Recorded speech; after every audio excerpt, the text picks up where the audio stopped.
श्री स्वामी समर्थ. हा व्हिडिओ लगेच पुढे नेऊ नका. 2 मिनिटं स्वतःसाठी ठेवा आणि फक्त ऐकत राहा.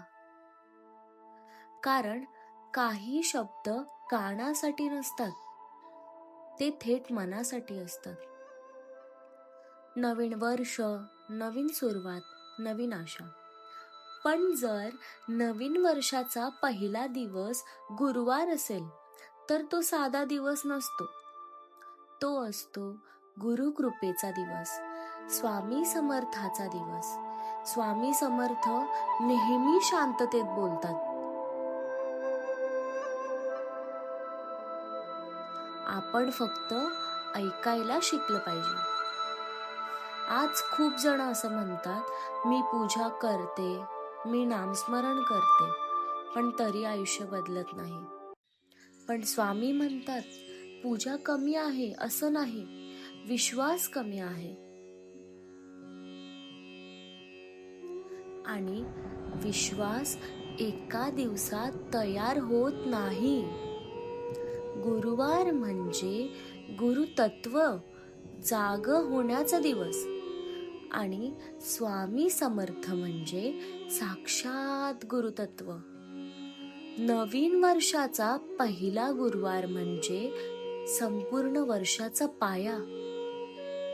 जसं घर मजबूत पायावर उभं राहतं, तसं आयुष्य गुरुकृपेवर उभे राहतं. म्हणूनच आज स्वामींकडे काहीही मागू नका.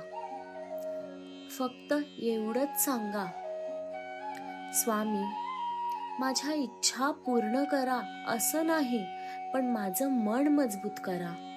एक भक्त होता, तो प्रत्येक नवीन वर्षी एकच प्रार्थना करायचा, स्वामी माझ्या आयुष्यात सुखदुःख येतील, पण मला कधी खचू देऊ नकोस. त्या वर्षी त्याचं आयुष्य पूर्ण बदललं. समस्या होता, पण तो कधीच कोसळला नाही. कारण स्वामी कृपा समस्या दूर करत नाही, ती आपल्याला समस्यापेक्षा मोठं बनवते. म्हणून भक्तांनो, जर आज तुमचं आयुष्य अडचणीत असेल, जर उत्तर मिळत नसेल, तर लक्षात ठेवा, स्वामी उशीर करतात, पण कधीही अन्याय करत नाहीत.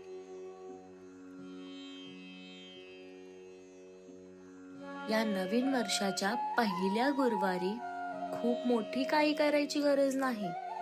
फक्त एक दिवा लावा, स्वामींचा फोटो समोर ठेवा आणि मनापासून म्हणा, स्वामी माझ्या आयुष्याचा ताबा आजपासून तुमच्या चरणी. आता डोळे बंद करा. मनात स्वामींचा चेहरा आणा आणि मनात म्हणा, स्वामी मी जे काही आहे, जसं आहे ते सगळं आजपासून तुमच्या चरणी. स्वामी मी जे काही आहे, जसं आहे ते सगळं आजपासून तुमच्या चरणी. स्वामी मी जे काही आहे, जसं आहे ते सगळं आजपासून तुमच्या चरणी. नवीन वर्ष नवीन संधी घेऊन येतं, पण स्वामींची कृपा नशीब बदलून टाकते. श्री स्वामी समर्थ.